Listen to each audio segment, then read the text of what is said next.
आप सभी को जय श्री राधे। धर्म प्रेमी रहस्य में आप सबका स्वागत है। आज की कथा है स्वामी श्री हरदास जी महाराज की। स्वामी श्री हरदास जी महाराज ने अपने संगीत के माध्यम से संगीत साधना से श्री बांके बिहारी जी को प्रकट किया था। स्वामी श्री हरदास जी महाराज का जन्म अलीगढ़ के पास खैरगांव में हुआ था, जो अलीगढ़ वर्तमान समय में है।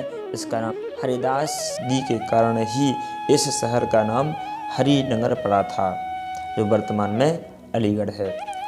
स्वामी श्री हरदास जी महाराज के पिताजी का नाम अश्ववीर जी था और माता जी गंगा देवी। स्वामी श्री हरदास जी दूसरे नंबर के थे। स्वामी श्री हरदास जी के बड़े भाई का नाम जगन्नाथ जी था। जो स्वामी श्री हरदास जी से छोटे थे उनका नाम था श्री गोविंद देव जी महाराज। स्वामी श्री हरदास जी बाल्यकाल से ही भगवत परायण प्रीतम के भक्त थे। एक बार स्वामी श्री हरदास जी महाराज अपने पिताजी के साथ शिव मंदिर में गए। शिव मंदिर में जैसे ही उन्होंने भगवान शंकर जी की पूजा की, उसी समय भगवान शंकर जी के मंदिर से आवाज आई। कहते हैं कि हे अश्ववीर, तुम ये क्या करवा रहे हैं? जिनके द्वारा तुम हमारी पूजा करवा रहे हैं, ये कोई सामान्यतः बालक नहीं है। ये साक्षात राधा रानी की अंतरंग सखी जो ललिता जी हैं, उनके ही अवतार हैं, जिनके माध्यम से हमको रास मंडल में प्रवेश मिला था, या जिनके सहारे से हमने रास मंडल में भगवान श्री कृष्ण के साथ में रास किया था। कहते हैं कि स्वामी श्री हरदास जी महाराज इस तरह बात कहते हैं कि अश्ववीर जी ने इस बात को सुना। वहीं पर वो थोड़ी विस्मित हुए, आश्चर्यचकित हुए। कुछ समय के पश्चात स्वामी श्री हरदास जी महाराज ने अपने पिता के गांव को छोड़ करके श्रीधाम वृंदावन में आ गए थे। कहते हैं कि जब स्वामी श्री हरदास जी महाराज वृंदावन आए, कहीं संतों का मानना है, किसी ऋषि मुनियों का मानना है, कहीं कहीं जो वृक्ष के उपासक कहते हैं कि स्वामी श्री हरदास जी महाराज 1535 में वृंदावन में आए थे। वृंदावन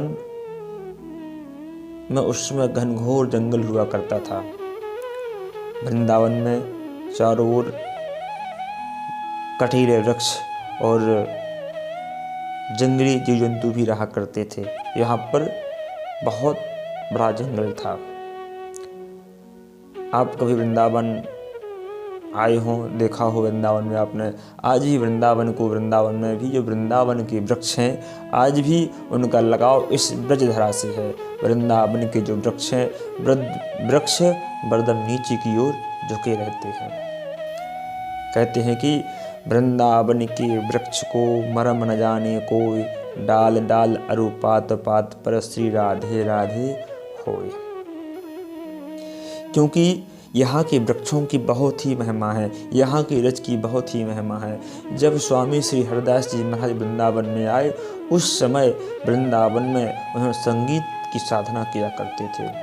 स्वामी श्री हरदास जी महाराज यमुना के तट पर जब बैठ कर के संगीत साधना करते थे, उस समय कहते हैं कि जो जितने भी जंगल में जानवर थे, पशु पक्षी, नाना प्रकार की प्रजातियां, वो सभी स्वामी श्री हरदास जी महाराज के संगीत को सुनने के लिए उनके पास पहुंच जाया करते थे। स्वामी श्री हरदास जी महाराज तटीय आश्रम पर भी अध्ययन किया। स्वामी श्री हरदास जी महाराज ने निधिवन से बांके बिहारी जी को प्रकट किया था कि मक्सर सुदी पंचमी आई, सो बिहार पंचमी कहलाई। स्वामी श्री हरदास जी महाराज ने संगीत के माध्यम से मक्सर सुदी पंचमी के दिन श्री बांके बिहारी जी को प्रकट किया था। यह कहते हैं कि जिस समय भगवान श्री राम और माता जानकी का विवाह संपन्न हुआ था, पाणी ग्रहण हुआ था, उसी समय श्री हरदास जी महाराज ने बांके बिहारी को प्रकट किया था। स्वामी श्री हरदास जी महाराज संगीत के एक मूर्धन्य विद्वान कहे जाते थे। स्वामी श्री हरदास जी महाराज के कई शिष्य थे, जिसमें कि तानसेन जी और विट्ठल विपल देव जी और बिरजू बाबरा इत्यादि। कहते हैं कि जो सम्राट अकबर हुए, अकबर कभी भी दुनिया में किसी से नतमस्तक नहीं हुआ, कहीं जगह उसने झुकना नहीं सीखा, कभी किसी के सामने उसने अपनी हार नहीं मानी। स्वामी श्री हरदास जी महाराज ने अकबर को यहाँ पर अकबर का घमंड का मान मर्दन किया। कहते हैं कि एक बार जब तानसेन अकबर के दरबार में संगीत का गायन कर रहे थे, उसी समय ऐसे भाव में वो भावुक हो गया। सम्राट अकबर ने कहा कि तानसेन, सुंदर गायन करते हो तो आप पे गुरुदेव कितना सुंदर नहीं गाते होंगे। तब तानसेन ने कहा कि हमारे गुरुदेव की तो बात ही अलग है, शहंशाह हम आपके लिए गाना गाते हैं, जो हमारे गुरुदेव हैं वो भगवान के लिए गाते हैं। और तब शहंशाह ने कहा कि तानसेन, क्या आप अपने गुरुदेव को हमारे पास में बुला सकते हो? तब तानसेन ने कहा कि सम्राट, हमारे गुरुदेव कभी वृंदावन से बाहर नहीं जाते हैं, और यदि आपको उनके द्वारा कुछ सुनना है तो आपको ही वृंदावन चलना पड़ेगा। तब सम्राट अकबर ने कहा कि चलो हम आपके साथ वृंदावन चलते हैं। तब सम्राट अकबर तानसेन के साथ में वृंदावन में आए। तब उसी समय तानसेन ने कहा कि महाराज, यदि आपको हमारे गुरुदेव से मिलना है तो आपको राजसी वेशभूषा का परित्याग करना पड़ेगा, या वृंदावन में जाने से पहले आपको राजसी वेश का परित्याग करना पड़ेगा। तब शहंशाह ने कहा कि यदि हमको भारत के संत से मिलना है, अपने तानसेन के गुरुदेव से मिलना है, तो ठीक है, हम अपने राजसी ताज और पोशाक को अभी चयन करते हैं। वेशभूषा का परित्याग किया और हरदास जी के पास मिलने के लिए वहाँ पर पहुँचते हैं।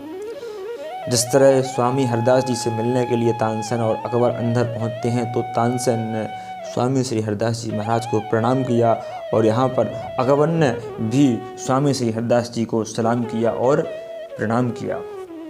तानसेन को देख करके स्वामी श्री हरदास जी महाराज बोले, अरे तानसेन, कैसे हो बेटा? इस तरह जब श्री हरदास जी महाराज ने कहा, तो तानसेन ने कहा कि गुरुदेव, बहुत दिन से आपके दर्शन नहीं हुए थे और आपसे मिलने की बहुत हार्दिक इच्छा थी, बहुत उत्कंठा मन में हो रही थी, इसलिए हम आपसे मिलने के लिए यहाँ पर चले आए और आपसे मिलने के लिए ये भी आए हुए हैं। स्वामी श्री हरदास जी महाराज ने देखा कि अच्छा, आपके साथ में सम्राट अकबर हैं। तब उन्होंने कहा, गुरुदेव, मैं आपको कुछ सुनाना चाहता हूँ।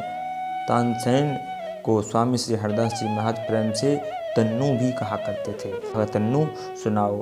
तानसेन ने उस राग को शुभारंभ किया। तानसेन ने उस राग को गलत गा दिया। तानसेन का मन था कि स्वामी हरदास जी महाराज अकबर को कुछ गा के सुनाए। तब स्वामी श्री हरदास जी महाराज ने तन्नू से तानपुरा लेकर के कहा कि तानसेन, तुम्हारी राग यहाँ पर गलत है, इस राग को ऐसे नहीं, ऐसा गाया जाता है। स्वामी श्री हरदास जी ने जिस समय राग का गायन किया, मन मुग्ध हो गया और मन में एक अजीब सी ललायत मन हो गया कि वाह, संगीत के माध्यम से स्वामी श्री हरदास जी महाराज ने कितना सुंदर गायन किया। तब सम्राट अकबर ने कहा कि महाराज, हम आपको कुछ देना चाहते हैं। तब स्वामी श्री हरदास जी ने कहा कि ठीक है। स्वामी हरदास जी महाराज उनके मन के भाव को समझ गए कि सम्राट के मन में अहंकार आ गया है, इसलिए कुछ देने के लिए कह रहे हैं। तब स्वामी श्री हरदास जी महाराज ने अपने एक शिष्य से कहा कि शिष्य, तुम जा करके इनको केसी घाट ले जाओ। केसी घाट की जो एक सीढ़ी टूटी हुई है, उस सीढ़ी को इनसे सही करवा दो। तब स्वामी श्री हरदास जी महाराज के इतना कहने पर, संत के कहने पर अकबर केसी घाट पहुंचा। उस समय केसी घाट में सोने की जड़ी हुई सीढ़ियाँ हुआ करती थीं और उसमें बहुमूल्य हीरे जवाहरात भरे पड़े थे। जिस समय उन्होंने ये देखा कि उस कोने में अनगिनत अमूल्य हीरे मोती जवाहरात पड़े हुए हैं, और उसने सोचा अकबर ने कि जो खजाने यहाँ पर हैं वो हमारे खजाने में नहीं है, वो हमारे पास नहीं है। जा करके हरदास जी महाराज के पास नतमस्तक हो बोले, महाराज हमको क्षमा करें, जो आपके जमुना किनारे इतने बहुमूल्य रत्न हैं, वो रत्न हमारे पास में नहीं है, आप क्षमा करें। तब स्वामी श्री हरदास जी महाराज ने कहा कि अकबर, तुम जाओ। हरदास जी महाराज ने कहा। तब स्वामी श्री हरदास जी महाराज ने अकबर से कहा कि तुम जाओ, हो सके तो वही वृंदावन मत आना। अकबर और तानसेन दोनों पुनः अपने आगरा की ओर चले गए। स्वामी श्री हरदास जी महाराज ने अकबर का ऐसा मान मर्दन किया और वो यहाँ से वापस चला गया है। स्वामी श्री हरदास जी महाराज तटीय आश्रम और निधि वन में रास किया करते थे, निधि वन में निवास किया करते थे। निधि वन में वस्तुतः सांझ के समय कोई नहीं रुक पाता है, लेकिन स्वामी श्री हरदास जी महाराज नित्य प्रति रास वहाँ पर निधि वन में निवास किया करते थे। कहते हैं कि संतों का मत है, संतों ने कहा है कि लाख बार हरि हरि कहें, एक बार हरिदास, होएं प्रसन्न अति लाडली, दें विपिन को बास। पर श्री जी की कृपा होती है, किशोरी जी की कृपा होती है, वही वृंदावन में वास कर पाते हैं। जय श्री राधे, जय श्री श्याम। आप सभी लोग सब्सक्राइब करें और हमारे चैनल को शेयर करें, ताकि हम आपको अधिक से अधिक धार्मिक कथाएं और वृंदावन के रहस्य के बारे में बताते रहें। जय श्री राधे।